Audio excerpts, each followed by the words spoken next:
For generations, British imperial historians told a comforting story about the disbanding of Indian armies.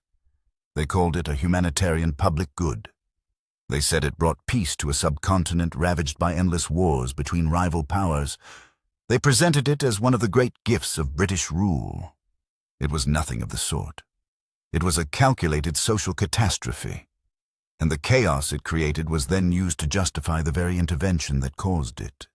Consider the numbers alone. Before the subsidiary treaties took hold, Awadh maintained an army of 100,000 men.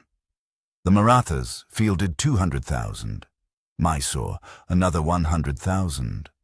These were not merely soldiers. They were the backbone of entire social ecosystems, hereditary military families, the mansabdars and ashraf warriors, whose identity, honor, and economic survival had been bound to martial service for generations. Their position in society was not incidental. It was everything. After the treaties, Awadh's army was progressively reduced to a residual ceremonial guard of 15,000.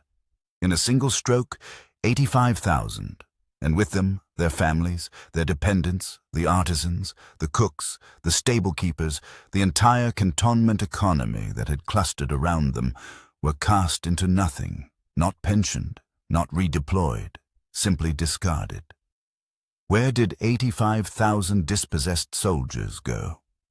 The document before us is unflinching in its answer.